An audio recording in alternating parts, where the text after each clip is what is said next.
वह लड़का बहुत ही होशियार और स्वस्थ था, लेकिन पता नहीं क्या हो गया था।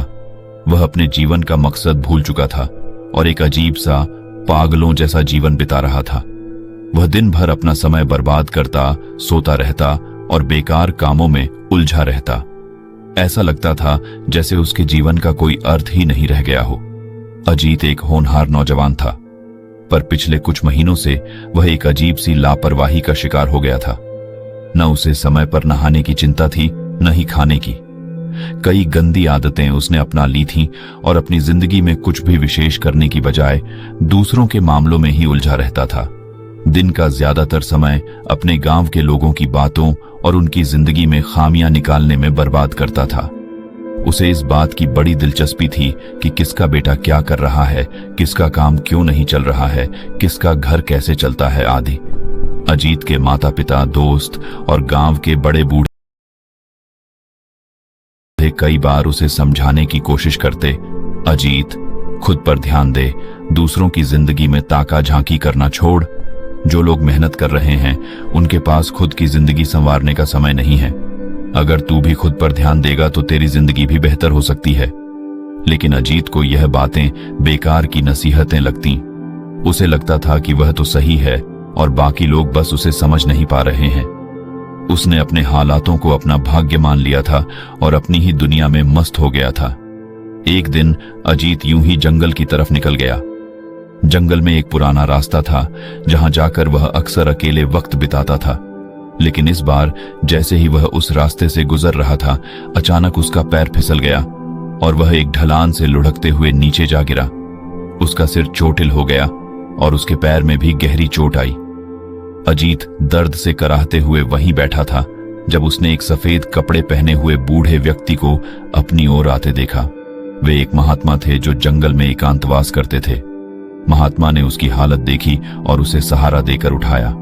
उन्होंने बड़े ही प्यार से उसकी चोट को देखा और कहा, बेटा, यह चोट तुम्हें कुछ सिखाने के लिए है। क्या तुम जानना चाहोगे? अजीत ने बड़ी कठिनाई से सिर हिलाया। उसकी आंखों में पश्चाताप और आशंका के मिश्रित भाव थे। महात्मा ने मुस्कुराते हुए उसे वहां पास के एक चबूतरे पर बैठाया और बोले, तुम्हारी जिंदगी में क्या चल रहा है यह समझने के लिए मैं तुम्हारी हालत देखकर ही बहुत कुछ समझ सकता हूं। लेकिन मैं चाहता हूं कि तुम खुद बताओ, क्या तुम सच में अपने जीवन से खुश हो?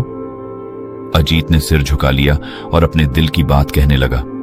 उसने अपनी आदतें, अपनी लापरवाही, दूसरों की जिंदगी में बढ़ती दिलचस्पी और अपने अंदर की बेचैनी सब कुछ बताया। महात्मा ने बड़ी गंभीरता से उसकी बातें सुनी। फिर उन्होंने कहा, बेटा, इस जंगल में आने का तुम्हारा मकसद आज पूरा हो गया है। तुम्हें जो चाहिए था वह आज मैं तुम्हें दे सकता हूं, पर याद रखना, असली बदलाव तब आएगा जब तुम खुद पर ध्यान देना शुरू करोगे। महात्मा ने अजीत को जमीन पर पड़ी एक सूखी लकड़ी उठाकर दी, जिसका बाहरी हिस्सा थोड़ा सड़ा हुआ और उबड़ खाबड़ था। लकड़ी पर धूल और गंदगी जमी थी और उसकी छाल झड़ रही थी।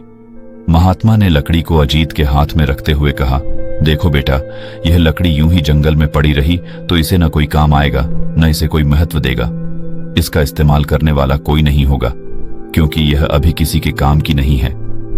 अजीत ने हैरानी से उस लकड़ी को देखा जो बिल्कुल साधारण और फालतू लग रही थी। उसने सोचा कि आखिर महात्मा उसे यह लकड़ी क्यों दिखा रहे हैं और इसका उसकी जिंदगी से क्या संबंध हो सकता है। महात्मा ने उसकी उलझन को समझते हुए आगे कहा, अगर इस लकड़ी को तराशा जाए तो इसे नुकीला और मजबूत बनाया जा सकता है। अगर इसे सही तरीके से गढ़ा जाए तो यह तीर बन सकती है जिससे शिकार किया जा सकता है, या इसे एक ऐसा औजार बनाया जा सकता है जो लोगों के काम आए। महात्मा ने उस लकड़ी के टुकड़े पर अपनी उंगलियों से घुमाते हुए समझाया, यह लकड़ी अभी सिर्फ एक जंगली टुकड़ा है। इसे देखकर कोई भी इसे फेंक सकता है, क्योंकि यह बेमतलब, बेकार और बिना किसी आकार की है।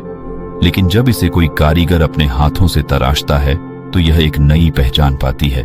इसके उबड़ खाबड़ किनारों को काटकर उसे नुकीला और सटीक आकार देने के बाद यह किसी भी चीज को चीरने या काटने में सक्षम हो जाती है। तब यह केवल एक बेकार लकड़ी का टुकड़ा नहीं रह जाती, बल्कि एक उपयोगी औजार बन जाती है जिसे लोग संजीदगी से लेते हैं। अजीत इस बात को ध्यान से सुन रहा था और अब उसे धीरे धीरे समझ में आने लगा कि महात्मा उसकी जिंदगी की तुलना इस लकड़ी से क्यों कर रहे थे। महात्मा ने देखा कि अजीत के चेहरे पर अब गंभीरता के भाव आ रहे हैं। फिर उन्होंने अपनी बात को और गहराई से समझाने के लिए कहा, ठीक इसी तरह तुम्हारी जिंदगी भी इस बेढंगी लकड़ी की तरह है। तुम में काबिलियत है, तुम्हारे पास बुद्धि है, तुम मजबूत हो, लेकिन सिर्फ बाहरी तौर पर तुम्हारा जीवन अधूरा और असंवरा हुआ है। तुम खुद पर ध्यान नहीं देते, न ही अपने समय और सामर्थ्य को सही दिशा में लगाते हो। इसलिए जैसे यह लकड़ी बेकार पड़ी थी, वैसे ही तुम्हारी जिंदगी भी बेमकसद हो गई है। महात्मा की बातों का असर अजीत पर गहरा पड़ने लगा।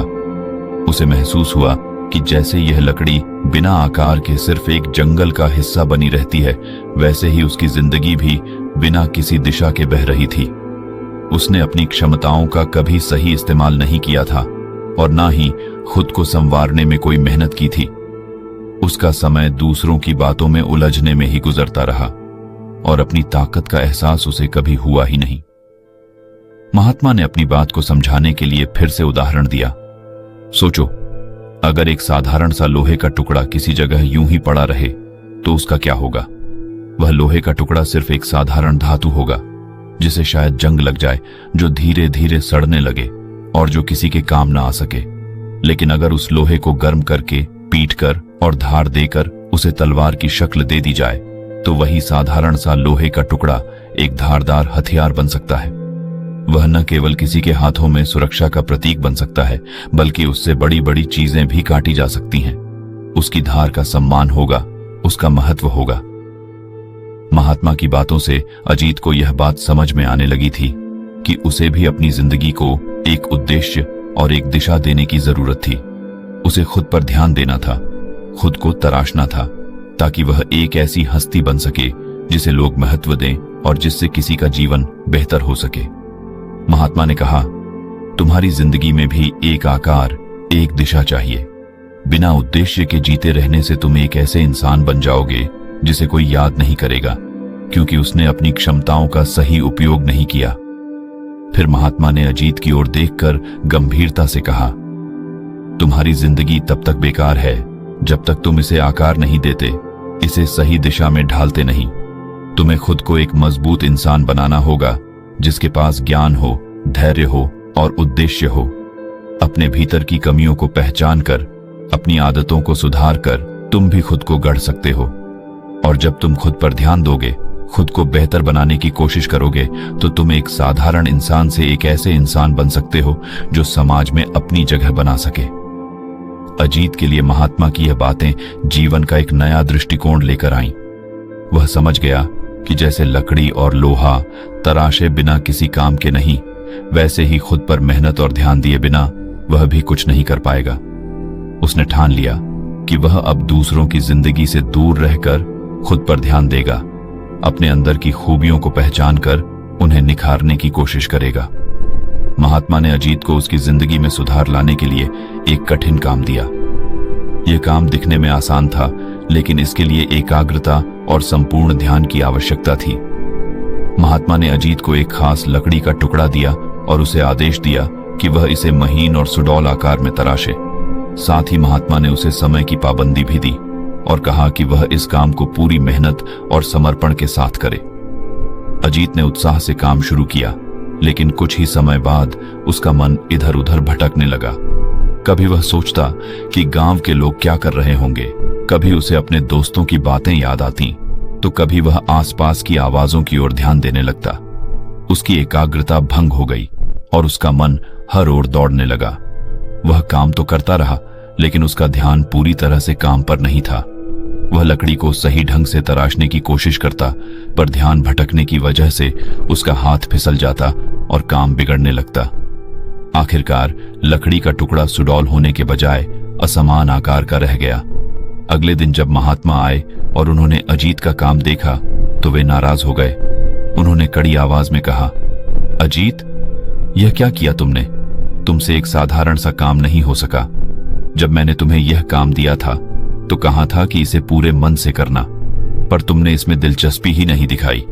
तुम्हारा मन इस काम में नहीं था और इसका नतीजा यह हुआ कि तुमने इसे अधूरा और बेमतलब बना दिया। महात्मा की डांट से अजीत को झटका लगा। उसने धीरे से कहा, महात्मा जी, मैंने कोशिश की थी, लेकिन मेरा ध्यान बार बार भटक जाता था। मैं काम को पूरा करने की कोशिश कर रहा था, पर मेरा मन कहीं और लगा रहता था।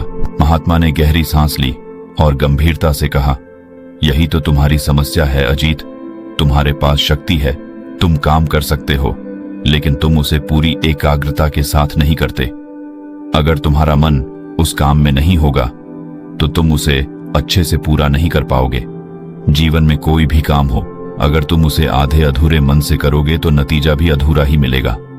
महात्मा ने आगे समझाते हुए कहा, जब तुम किसी काम में अपने मन को पूरी तरह से नहीं लगाते तो तुम्हारी ऊर्जा बिखर जाती है, ध्यान बंटा हुआ रहता है और इस वजह से तुम अपने काम को कुशलता से नहीं कर पाते।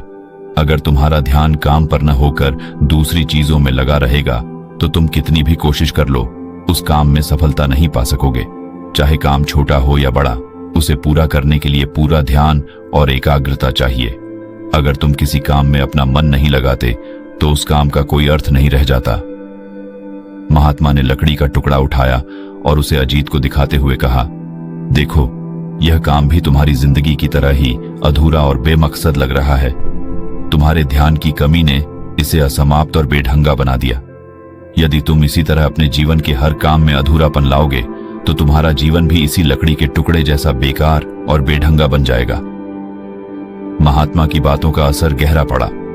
अजीत ने महसूस किया कि उसके हर असफल प्रयास की वजह उसकी ही लापरवाही और ध्यान की कमी थी। उसे यह समझ में आ गया कि किसी भी कार्य को सफलता से पूरा करने के लिए उसमें मन और ध्यान का होना बहुत जरूरी है। वह खुद को समझाने लगा कि अब वह हर काम में पूरी तन्मयता से जुटेगा ताकि उसका हर प्रयास संपूर्ण और सार्थक हो। महात्मा ने अंत में कहा, याद रखो, जब तक तुम अपने काम पर ध्यान नहीं दोगे तब तक वह काम तुम्हारी उम्मीद के मुताबिक नहीं होगा। काम को सफलता से पूरा करने के लिए खुद को उसी काम में समर्पित करना पड़ता है।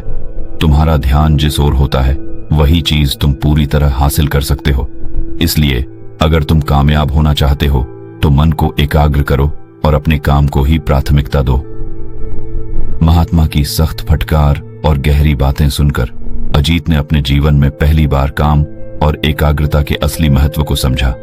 उसने ठान लिया कि अब वह अपने जीवन के हर कार्य में पूरा ध्यान और समर्पण लगाएगा ताकि उसका जीवन भी सुडौल और सार्थक बन सके, जैसे कि वह लकड़ी का टुकड़ा बन सकता था। महात्मा की ये बातें सुनकर अजीत की आंखें खुल गईं। उसने अपने जीवन में बदलाव लाने की ठानी। धीरे धीरे उसने अपनी आदतें सुधार लीं। वह अनुशासन के साथ अपने काम करने लगा, समय का पालन करने लगा और हर रोज आत्मनिरीक्षण करने लगा। उसकी सोच में बदलाव आने लगा और उसने खुद पर ध्यान देना शुरू कर दिया। कुछ ही महीनों में उसकी मेहनत रंग लाई। अब लोग उसकी तारीफ करने लगे, उसके परिश्रम और अनुशासन की मिसाल देने लगे। अजीत ने खुद को उस सूखी लकड़ी की तरह महसूस किया जिसे तराशा जा चुका था। उसकी जिंदगी अब उस लोहे की तरह मजबूत हो गई थी जो किसी भी मुश्किल को काट सकती थी। इस प्रकार अजीत ने महात्मा की सीखों पर अमल करके अपनी जिंदगी को एक नई दिशा दी और खुद पर ध्यान देकर अपनी असल पहचान बनाई।